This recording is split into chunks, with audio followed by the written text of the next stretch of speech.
Vamos a ver. En primer lugar, las empresas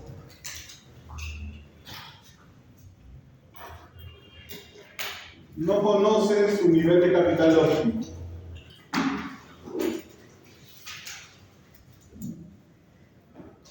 Es decir, desconocemos en parte la teoría de costo de ajuste. La teoría de costo de ajuste nos dice, un supuesto muy fuerte, de que nosotros conocemos cuál es nuestro nivel de stock de capital óptimo. Es decir, por ejemplo, ¿cuántos edificios necesita la universidad para satisfacer su demanda de estudiantes? Según la teoría de costo de ajuste, la universidad conoce ese número. Necesitamos 5 edificios similares a los que estamos ahorita para poder albergar a todos los estudiantes de la universidad.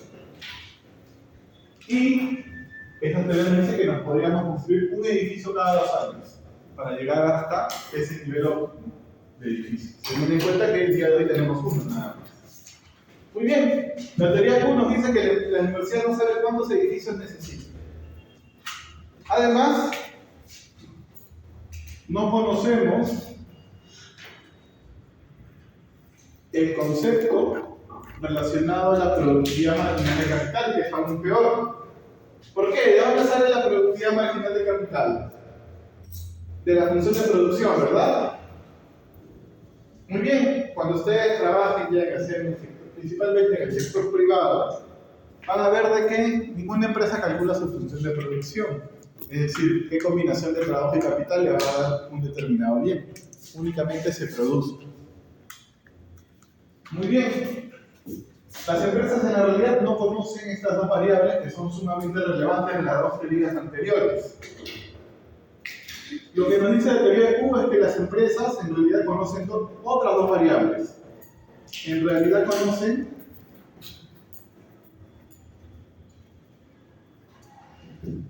dos cosas. En primer lugar, el precio del bien de capital que están adquiriendo. El precio del bien de capital.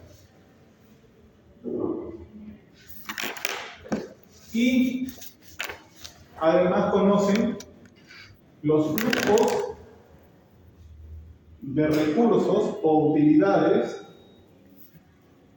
que le proporcionará adquirir, o mejor dicho, los flujos de recursos que le proporcionará adquirir este bien de capital.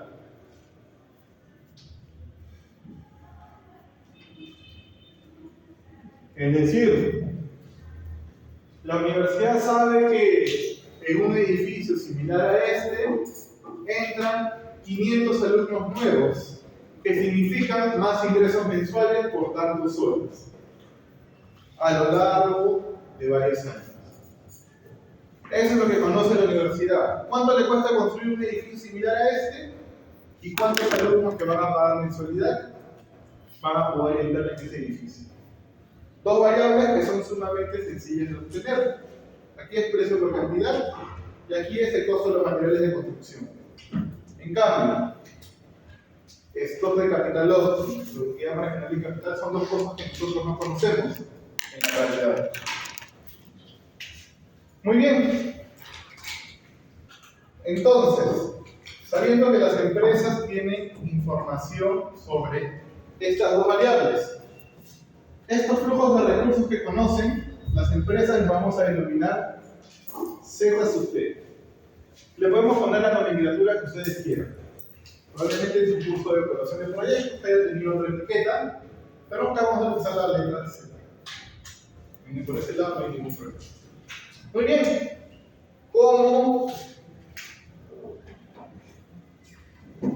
¿Cómo se toma entonces, a partir de esta información, la decisión de inversión?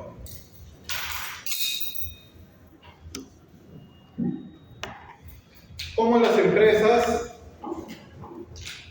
a partir de la información que conocen, es decir, estas dos variables, toman su decisión de inversión. ¿Qué hacen las empresas?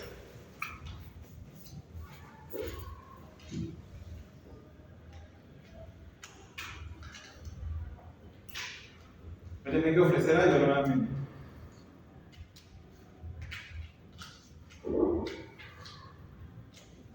¿Cómo las empresas toman su decisión de inversión? Así es, vamos a tomar el valor presente de qué? De la inversión o de los flujos futuros que va a generar el proyecto. De los flujos futuros, ¿verdad? Nosotros vamos a calcular o tomar el valor presente, que lo vamos a abreviar de esta manera, de los flujos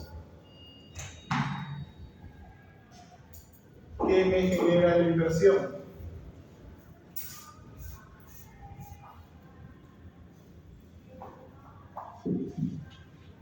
Por ejemplo, si yo tengo que quiero evaluar mi decisión de inversión en 3 años.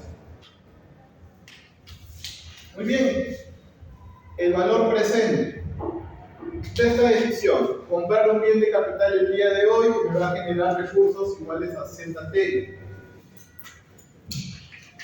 Muy bien, en el primer periodo yo adquiero el bien de capital, por lo tanto es un flujo de recursos el día de hoy negativo, ¿cierto? Muy bien. Este bien que yo estoy adquiriendo al final del periodo me va a generar utilidades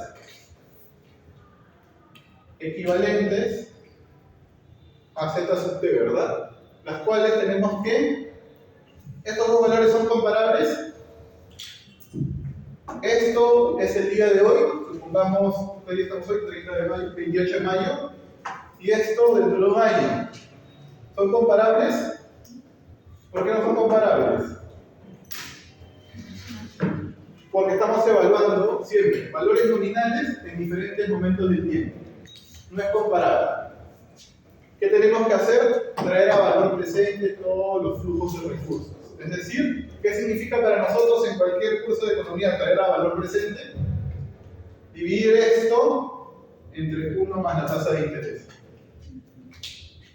Muy bien, esto me va a seguir generando recursos 3 periodos más, según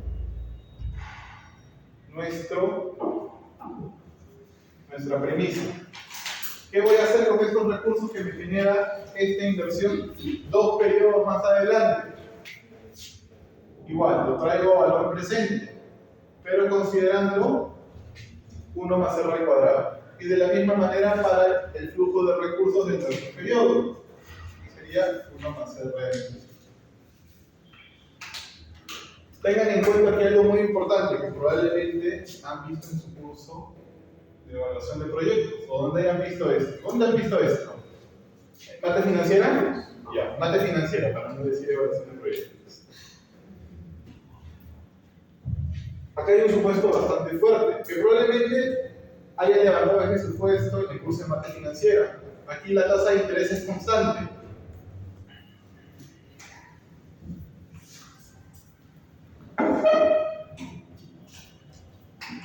¿Llegaron a levantar el supuesto de tasa de interés constante? No. Entonces no sabemos cómo es esa expresión cuando la tasa de interés no es constante. Ahí está la pregunta del examen. Libro nuevamente de Gregorio. Hay una nota al pie dentro del libro de Gregorio, en la teoría, aparte de la teoría química. ¿Cómo calcular el valor presente cuando la tasa de interés no es constante? Es bastante sencillo, van a ver. Aquí estamos asumiendo que esta es la misma tasa de interés a lo largo de todos los periodos que mencionamos. Pero eso no ocurre en la realidad. La tasa de interés es una variable que va cambiando en el tiempo. Muy bien, para recoger ese aspecto hay que hacer una ligera modificación de esta fórmula.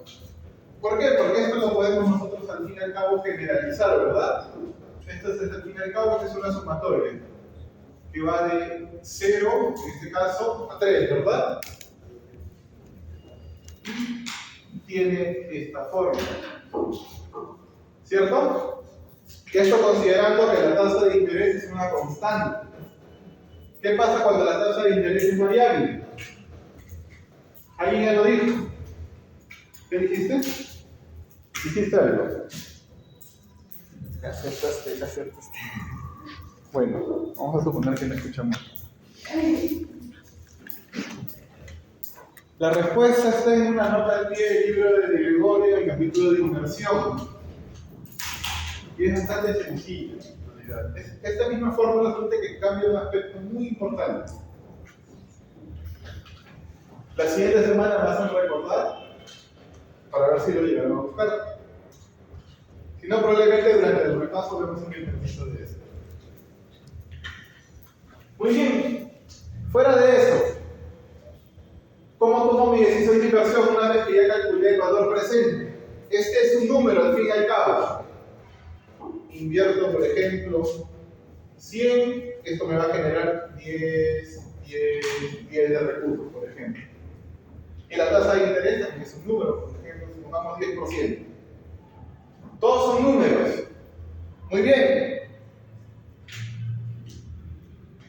¿Qué valor debe tomar esto? Ya lo conocemos para nosotros considerar invertir en este bien de capital.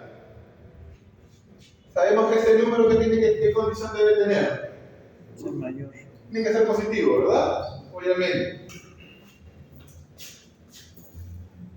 Cuando el valor presente de esta inversión es positivo, Se invierte. invierte. En el otro sentido, no invierte. Pero no complicamos la vida, es bastante sencillo.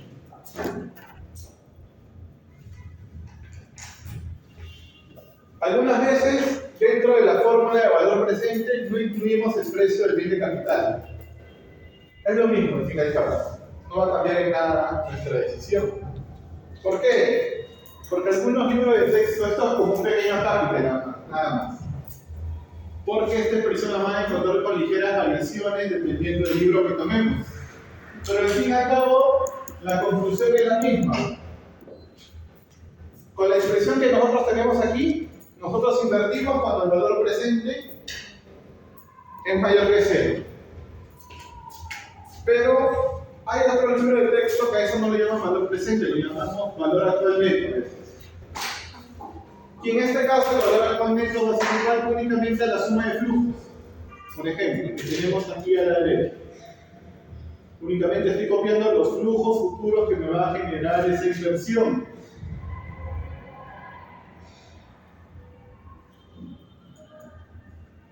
Muy bien. ¿Cómo tomo mi decisión de inversión? Cuando el valor actual neto de esa inversión es mayor al precio del bien de capital. Que es lo mismo de lo que tenemos ahí. Esto es equivalente a decir que valor actual neto menos el precio del bien de capital es mayor que 0. ¿Qué es lo que tenemos por allá? Y esto lo hemos llamado valor presente. Es lo mismo, equivalente. Si es que encontramos esta misma expresión en otro libro de texto. Son expresiones equivalentes, estamos hablando de lo mismo. Muy bien, y lo más complicado, ¿por qué se llama relativo? Muy bien, a algún genio se le ocurrió lo siguiente. Vamos a definir una variable que vamos a identificar como Q. ¿Que a qué va a ser igual? Valor presente entre el precio del bien de capital. Vamos a colocar eso aquí.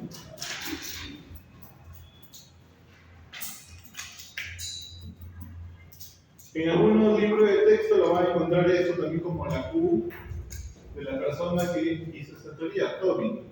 La Q de Tobin también la van a encontrar con esta expresión.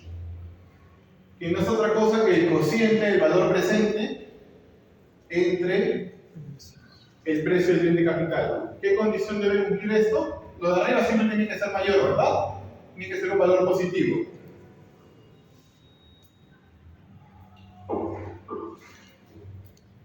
Perdón, este es mayor que 1.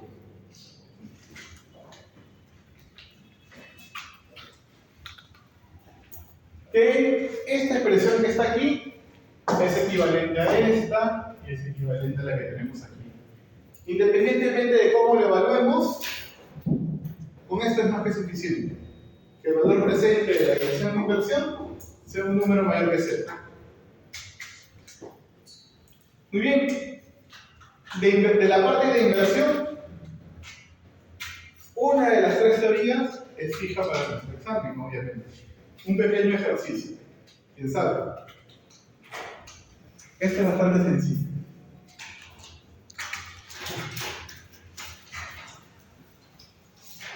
Muy bien, chicos, hasta aquí. Preguntas, dudas. ¿Está todo claro? Esta parte de evaluación de proyectos,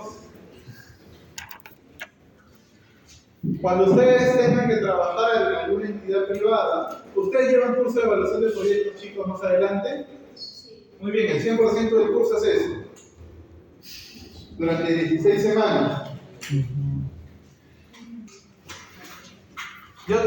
Y uno que otro tema más. Es decir, el curso de evaluación de proyectos es esto, y calcular otro término relacionado que también es la parte financiera, que es la tasa interna de retorno. Es ayudar, en lugar de hallar esto, hallar el título perfecto. Muy bien, pero a nosotros nos interesa únicamente el valor presente. Muy bien, y eso es lo relacionado a la inversión. 3 teorías nuevamente, al igual que con el consumo. Ahora vamos a ver la parte de gasto de gobierno, que es 1000 veces más interesante que la inversión.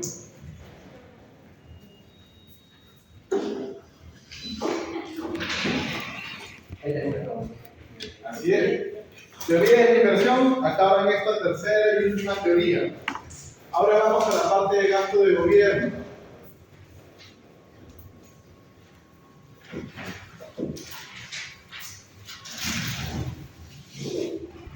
A diferencia de lo que hemos estudiado con el consumo y la inversión, y similar a lo que hemos visto en el pasado con nuestro modelo ISLN, nosotros no vamos a estudiar los determinantes del gasto de gobierno, sino nos vamos a centrar en aspectos contables del gasto de gobierno.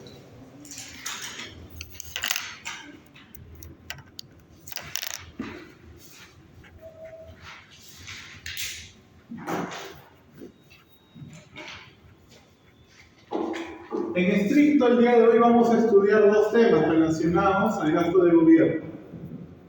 En primer lugar, siempre hemos hecho el símil, o lo hemos intentado hacer el símil entre hogares, consumidores y gobierno durante el curso de Macro 1. Aquí es similar. Nosotros en la teoría del consumo estudiamos nuestra restricción presupuestaria intertemporal de los consumidores. Muy bien, el primer tema que vamos a ver relacionado al gobierno va a ser la restricción presupuestaria intertemporal del gobierno.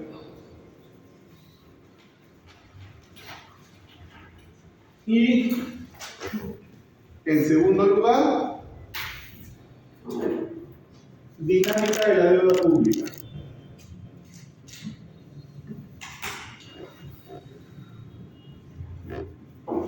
También conocido en los libros de texto como ecuación determinística de la deuda.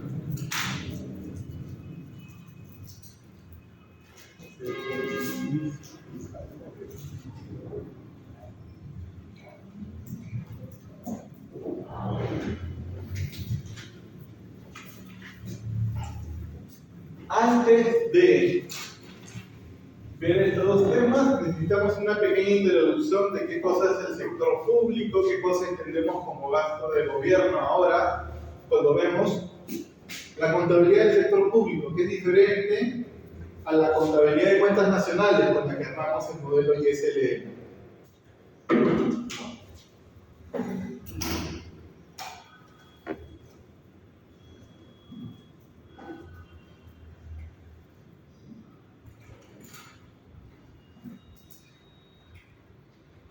Muy bien. En primer lugar, vamos a hablar de algo sumamente importante.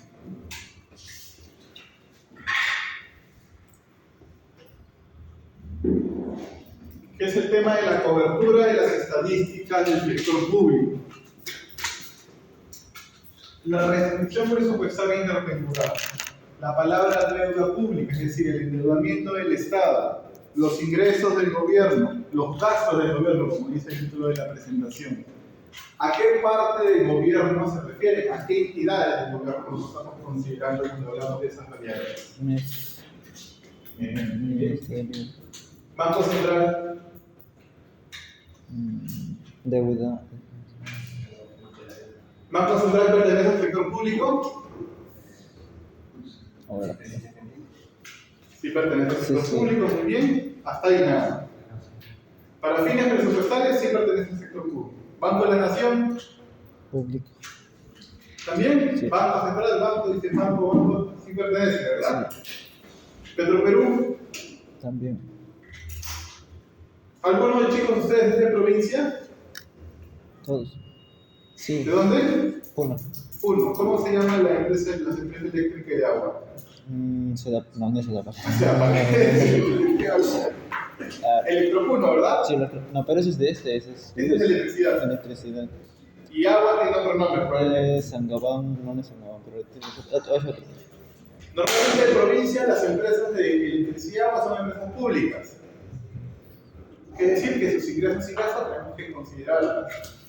En el caso de Lima, sí, la electricidad es privada. Muy bien, en el tema de cobertura nosotros vamos a entender lo siguiente.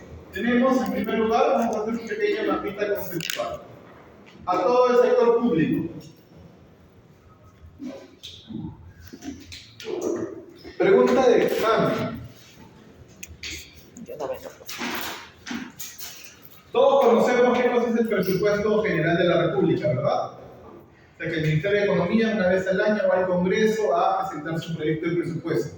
El Congreso lo aprueba y eso es lo que financia, digamos, el funcionamiento del Estado.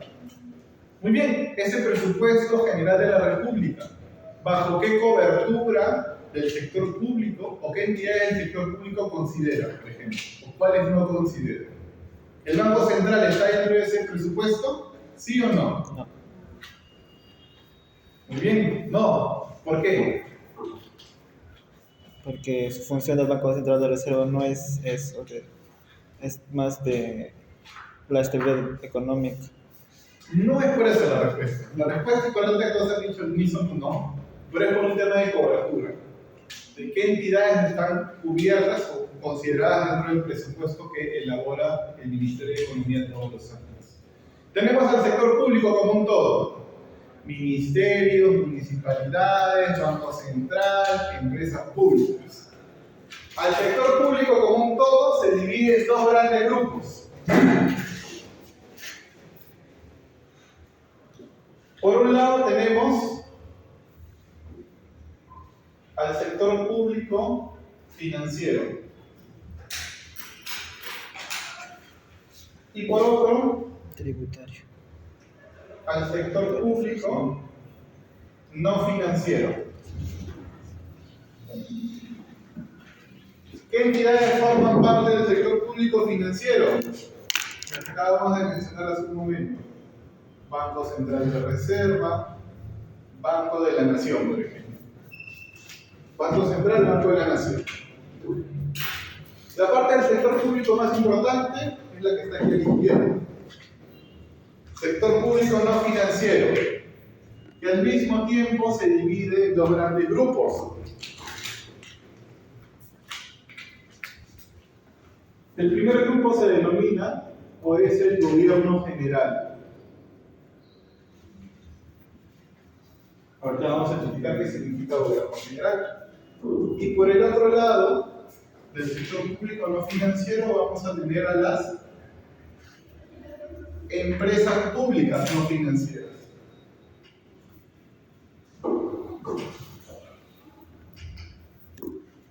¿Por qué es importante conocer esta distribución? Porque en un momento vamos a ver estadísticas de ingresos y gastos del sector público, estadísticas de la deuda del sector público. Tenemos que saber a qué parte del sector público se refieren estas estadísticas. ¿A todo lo que tenemos aquí o solo a una parte? Tenemos entonces, el sector público no financiero se divide en dos grandes rubros, gobierno general empresas públicas no financieras. ¿A quiénes tenemos dentro de este grupo? Las empresas públicas no financieras. Estas son empresas públicas, pero relacionadas al rubro de finanzas. Aquí tenemos al otro grupo de empresas públicas. Por ejemplo, les he mencionado hace un momento, Petroperú, que es la empresa pública más grande. Podemos poner otro caso. Todas las empresas eléctricas que funcionan en las capitales, en las provincias del Perú, en los departamentos del Perú. Como nos mencionó su compañero, por ejemplo, Electropuno está aquí, las estadísticas de ingresos y gastos. ¿Qué otra entidad pública? De salud. Estas dos, estoy aquí resaltando con asterisco, las más importantes. Dentro del gobierno general, ¿qué cosa tenemos? Ministerios. Efectivamente, como menciona su compañero, ministerios, gobiernos regionales y gobiernos locales. Poder judicial, poder legislativo, poder ejecutivo. A los tres poderes del Estado los vamos a englobar en el denominado gobierno nacional. También aquí vamos a tener a los gobiernos regionales. Y finalmente a los gobiernos locales. Muy bien. Solamente para molestarlos y ver si pueden ganarse un punto para el examen parcial. Parcial final. Puedo editar la nota ahorita del parcial, no hay ningún problema. Como puedo subirles un punto, les puedo bajar uno.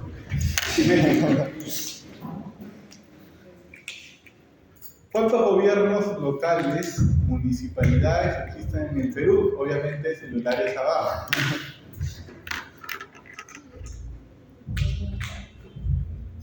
Pregunta de cultura general. Tenemos que saber cuántas municipalidades por lo menos existen en el Perú.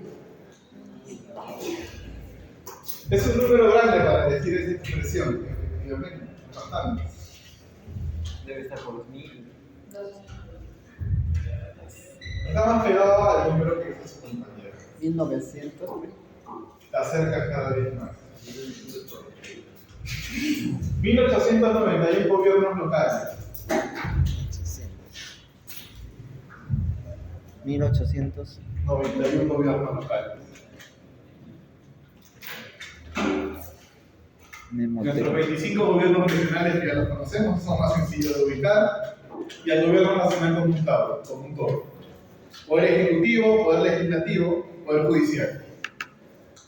Muy bien, yo les hago la siguiente pregunta con las siguientes opciones. Esta va a ser la opción A, esta la opción B y esta la opción C. El presupuesto de la República que envía el Ministerio de Economía todos los años para que sea aprobado por el Congreso. ¿Qué cobertura el sector público considera? ¿A, B o C? Pregunta del curso de extensión del Ministerio de Economía y Finanzas. Bastante sencilla. ¿Qué cobertura del sector público considera el presupuesto general de la República? ¿A, B o C? B. Tu compañera dice A. ¿Alguien dice C? B.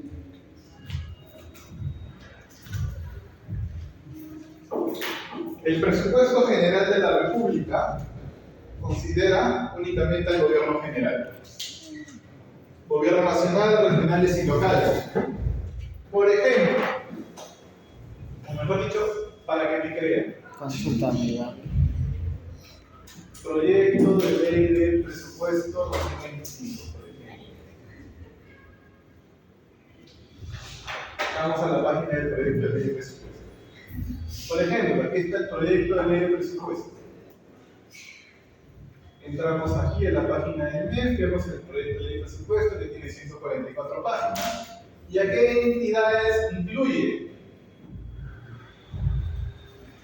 Aquí tenemos a las tres entidades que incluye. Vamos a bajar un poco.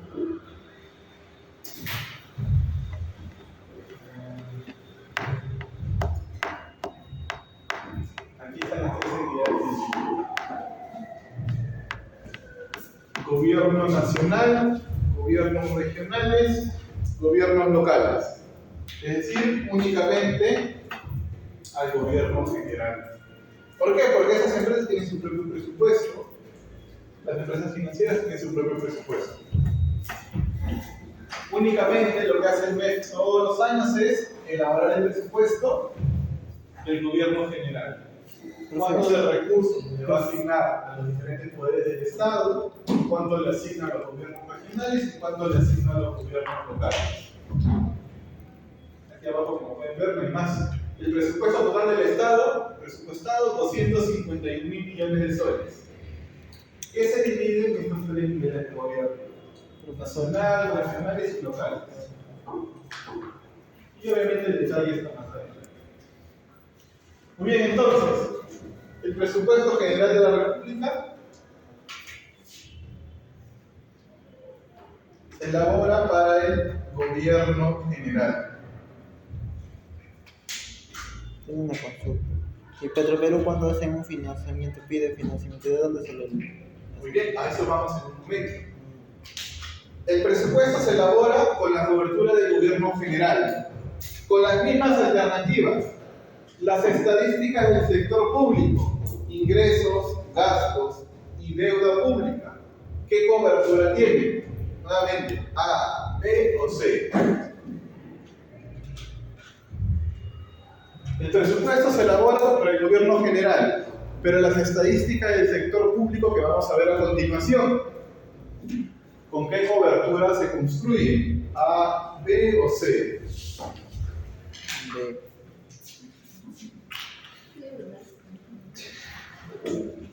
Menos un punto. Nuevamente, las estadísticas del sector público, ¿con qué cobertura se construye? Gobierno general, sector público no financiero, sector público. La C, con seguridad. Lamentablemente esa no es la respuesta. Las estadísticas del sector público, de ingresos, gastos, deuda, que vamos a ver en un momento que están en el PPT, se construyen sí, como a partir del sector público no financiero. Es decir, cualquier endeudamiento que tome Petroperú se va a registrar en la deuda que vamos a ver en un momento. Por ejemplo, todos conocemos al alcalde de Lima, ¿verdad? Jorge. presidente. Jorge, presidente. Muy bien, hemos escuchado acerca de estas obras de infraestructura que está haciendo y que quiere hacer el alcalde de Lima. Bypass, autopista, la vía Expresa Sur que están construyendo, todo eso. O la Tupac Amaru que la están destruyendo, todo eso. Muy bien, hace un par de años el alcalde dijo, vamos a endeudarnos también, por una cantidad de dinero. Esa emisión de deuda también se registra aquí, dentro de la deuda pública. ¿Por qué? Porque el gobierno, o mejor dicho, la Municipalidad Metropolitana de Lima es un gobierno local, pertenece al gobierno general y también obviamente al sector público no financiero. Muy bien, ahora que ya conocemos un poco de la cobertura del sector público, podemos hablar de ingresos y gastos. Voy a borrar únicamente lo que está aquí en medio, eso lo voy a dejar.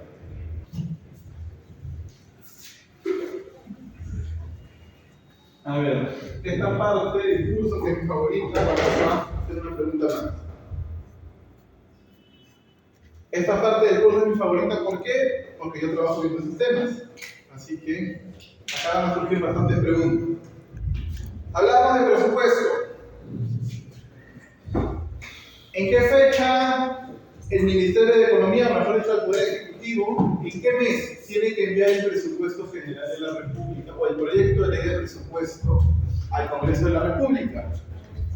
Muy bien, agosto. Sí. Iba a ofrecer un curso y otro acá. Muy bien. Sin duda, agosto. En realidad tiene hasta el 30 de agosto, que es el último día hábil de agosto para presentar el proyecto de ley de presupuesto. ¿Y el Congreso hasta qué mes tiene para aprobarlo? Diciembre. 30 de noviembre. Muy bien.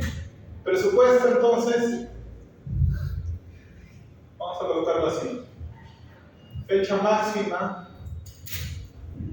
de envío, agosto.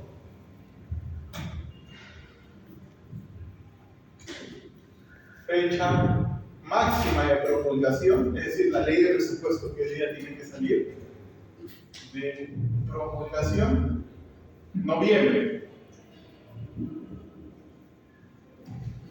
Entre septiembre y octubre se elabora el proyecto de ley de presupuesto, o mejor dicho, la ley de presupuesto. Vamos a ver si cambiamos la fecha.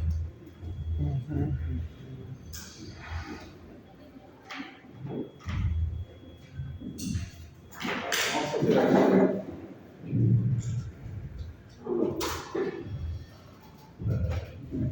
¿Cómo podemos ver esas fechas? Por ejemplo, vamos a entrar un rato a la página del Congreso. No se preocupen que lo que estoy haciendo ustedes no tienen que saber exactamente.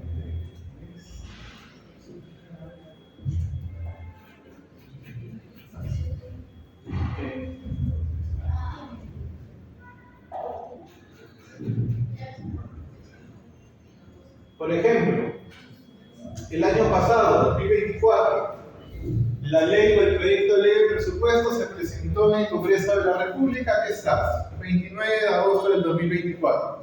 Último día. ¿Por qué? Porque el 30 sabemos que es feriado. Vamos siempre. ¿Qué día se promulgó o se aprobó la ley? Aquí está. El último día. Vamos a apagar esto. 30 de noviembre. Siempre, último día lo presentamos, último día lo aprobamos. Listo. ¿Qué pasa? ¿Qué pasa? Si se pasa, lo que se aprueba o lo que se promulga es el proyecto de ley original. ¿Por qué? Porque normalmente el Ejecutivo envía...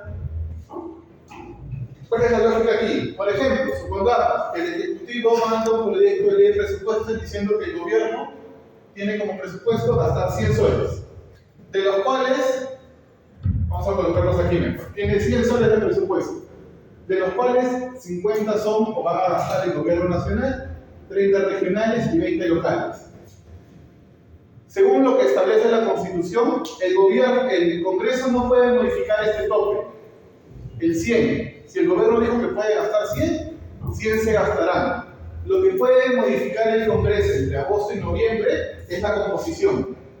Es decir, el gobierno nacional ya no que sea 50, sino que sea 40. Regionales 40 y los locales que se queden con 20. Eso es lo que puede hacer el Congreso. Por eso normalmente entre agosto y septiembre vamos a ver cómo se pelean los congresistas con cada cartera del Poder Ejecutivo para poder o tratar de cambiar esta composición. Si al final, dime. Para determinar eso, se basa en cuántos proyectos para el gobierno nacional, local. ¿En qué se basa esto? Históricamente, ¿cuánto tienes que gastar? Vamos a ver ahorita las partidas de gasto. Gasto corriente, mi remuneración, gasto de capital, construir un colegio. Si el gobierno regional de Ayacucho quiere construir, no sé, una plaza de toros, hay que asignarle este año un poco más de presupuesto. Va a basar en las necesidades de gasto que tenga cada gobierno local puntualmente. Dime. Todo eso es por año, ¿verdad? Todo esto se hace todos los años religiosamente. ¿Qué pasa si no se gasta? O sea, en un año no se gasta todo el mundo. Muy bien, ahorita vamos a ir a eso también. En realidad no está dentro de la presentación, pero lo podemos ver rápidamente. ¿Cómo lo vemos? Ya, así. El gobierno tiene, vamos a colocarlo aquí en el proyecto de ley de presupuesto.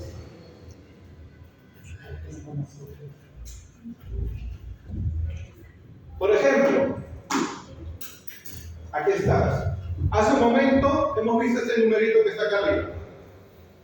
251 mil millones de soles. Ya. Vamos a colocar este número aquí. 251 mil millones de soles. No vamos a olvidar de todo lo demás, ya no tiene sentido. Esto se divide en 3 niveles de gobierno: regional, nacional, regional y local. ¿Cómo es esa distribución? Es lo que hemos hecho aquí ahorita. 159 corresponde al gobierno nacional, 54 corresponde al gobierno regional y 37 corresponde a los gobiernos locales. Si no suma, es por un tema de decimales, porque estamos abreviando todo, por si acaso. Si es que lo intento sumar. Muy bien. Esto es lo que van a gastar cada nivel de gobierno. Pero nos falta la contrapartida, los ingresos. ¿Cómo vamos a financiar todos estos 251.000 millones que tiene pensado el Estado gastar? Muy bien. De ahí vienen las fuentes de financiamiento del presupuesto. Por el otro lado, tenemos que ver entonces. Las fuentes de financiamiento del presupuesto vienen de los siguientes 5 recursos. El primero se denomina recursos ordinarios. ¿Qué cosas son los recursos ordinarios? En cristiano, toda la recaudación de impuestos. El gobierno central, a través de la SUNAT, recauda los impuestos de todo el país. Hay una gran bolsa de impuestos que el gobierno decide transferir dependiendo de qué necesidades tenga cada nivel de gobierno. Por impuestos recaudamos esto, o tiene pensado el Estado recaudar tanto. Recursos directamente recaudados. Hay una parte que nosotros recaudamos por parte de SUNAT, pero hay algunas entidades públicas que recaudan ingresos por su propia cuenta. Por ejemplo, cuando nosotros vamos a hacer algún trámite, alguna institución del Estado, ¿alguno de ustedes aquí, chicos, tiene pasaporte? No. Yo saqué. Ahí está, Mariano tiene pasaporte. Pero solo pagué, profesor, no. Pues, ¿Qué es lo que quiere llegar? Tú pagaste un monto, se pagan normalmente 100 soles. 120. 100 y algo soles para conseguir el pasaporte. Muy bien, ese es un recurso directamente recaudado de quién, de migraciones. Y también la entidad hay que presupuestar esos ingresos. Esos son los directamente recaudados. Recursos por operaciones oficiales de crédito, deuda. El gobierno planifica cuándo piensa endeudarse el siguiente año. Ese es el primer monto. Donaciones y transferencias. El gobierno puede recibir transferencias de otras entidades supranacionales y también donaciones. Y eso normalmente aquí también se presupuesta. Ese es el monto más chiquitito de todos. 495 millones de soles. Que en términos presupuestales no es nada, es menos del 1% del presupuesto. Un monto sumamente importante, recursos determinados. ¿Qué cosas son recursos determinados? Son ciertas transferencias que reciben los gobiernos nacionales. ¿Cómo qué transferencias? Algo que ahorita está en discusión entre un grupo importante de economistas. ¿Conocemos el Fondo Común? Hemos escuchado la discusión sobre el Fondo Común que ha surgido desde hace un par de días. Muy bien, el Fondo Común es una transferencia que se le otorga a los gobiernos locales. Eso se incluye dentro de recursos determinados. ¿Conocemos el canon? ¿El canon minero? Muy bien, el canon minero está dentro de recursos determinados. Canon minero, gasífero y todos los que hay. Con todo eso se financia el presupuesto de los gobiernos o de los 3 niveles de gobierno. Muy bien, pero nosotros no vamos a ver la parte presupuestal, sino la parte de estadística del sector público, que es algo ligeramente diferente. Muy bien, este cuadrito que está aquí es el mismo que está acá. En este caso, el cuadro que está a la izquierda es un resumen de lo que está aquí. El cuadro de la izquierda únicamente es este. Muy bien, algunas definiciones básicas que nos interesan. Vamos a colocar aquí. Tenemos que saber estas 5 definiciones para poder entender lo que vamos a trabajar luego con la dinámica de la deuda pública. Ingresos fiscales, gasto público no financiero, resultado primario, gasto en intereses y déficit fiscal. ¿Por qué vamos a hacer esta aclaración? Principalmente por la parte de gasto. Porque nosotros cuando estudiamos el modelo ISLM, que es digamos basado en estadísticas de cuentas nacionales, es diferente, me parece haberlo mencionado el ciclo pasado, a las estadísticas del sector público, donde el gasto se registra de manera diferente. ¿Por qué? El gasto no financiero del sector público o el gasto no financiero del sector público, no financiero, mejor dicho, se divide, en primer lugar, se divide en dos grandes rubros. Gastos corrientes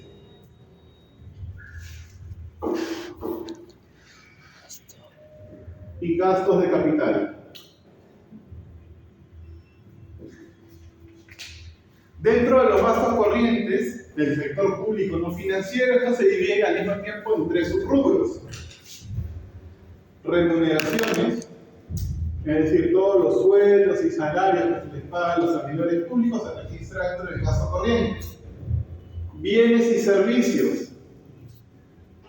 Cuando el Estado compra una mascarilla, compra vacunas, compra un almuerzo, todo eso se registra en bienes y servicios. Y finalmente, transferencias. El Estado paga pensiones, por ejemplo, por la ONP. Ese gasto de pensiones se registra dentro de las transferencias. Gasto de capital no es otra cosa que decir inversión pública.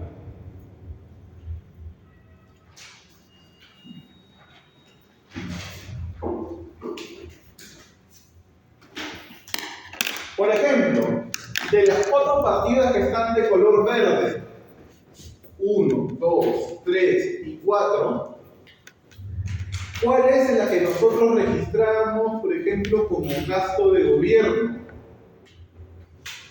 en el modelo ISLM? 1, 2, 3 o 4. 4. O más de una de estas 4. Los 4. ¿Qué tenemos como gasto de gobierno en el modelo ISLM? La inversión pública. ¿Recuerdan la definición? Ya pasó un siglo, ya nos olvidamos. Pero hay una persona que no se había olvidado porque ha pasado solamente un par de semanas desde que vimos ese tema. ¿Qué entendemos como gasto de gobierno? ¿Alguien recuerda, chicos? En general para todos. Compra de bienes y servicios por parte del gobierno. Al igual que consumo privado, era compra de bienes y servicios por parte de los hogares. Gasto público desde la parte de cuentas nacionales, modelo ISLM. Gasto en bienes y servicios por parte del Estado.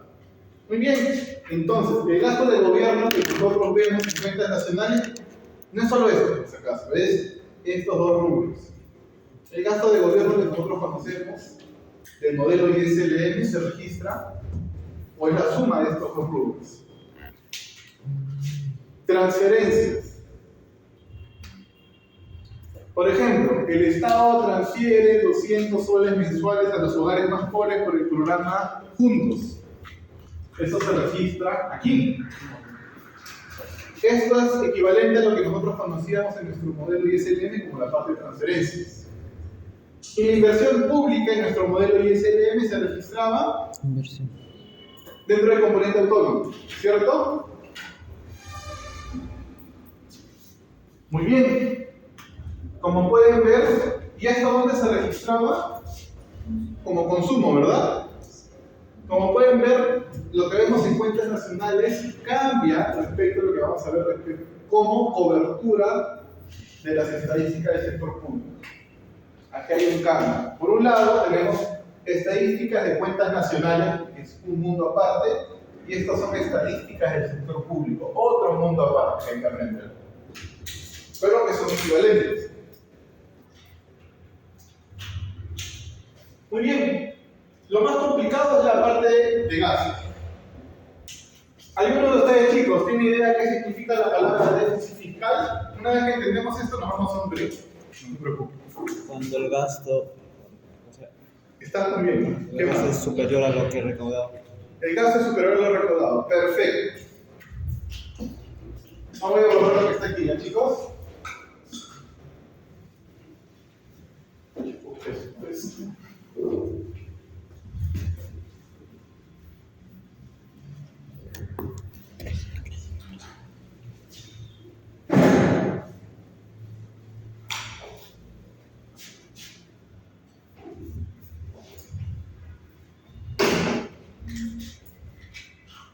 ¿Cómo nosotros llegamos a ese resultado de déficit fiscal? Muy bien. Por un lado vamos a tener ingresos. Muy bien. Por otro lado vamos a tener los gastos no financieros. Gastos no financieros del gobierno. La diferencia entre ingresos y gastos tiene un nombre. Resultado primario. La diferencia entre ingresos y gastos no financieros. Se llama resultado primario. Y aquí lo vamos a colocar, que es la diferencia de 1 menos 2. Muy bien, al resultado primario, lo que nosotros vamos a hacer, si bien no está ahí, le vamos a sumar, vamos a incluir en cuarto lugar el gasto en intereses que tiene el gobierno. ¿Intereses de qué? De su deuda pública. Muy bien, y finalmente vamos a llegar al déficit fiscal, que no es otra cosa que al resultado primario, que era igual a ingresos menos gastos, restarle el gasto en intereses. Y de esta manera llegamos al déficit fiscal. Es decir, la diferencia, como mencionó su compañero, de ingresos y gastos. Y eso es lo que nosotros vamos a ver a continuación, una vez que regresemos de break.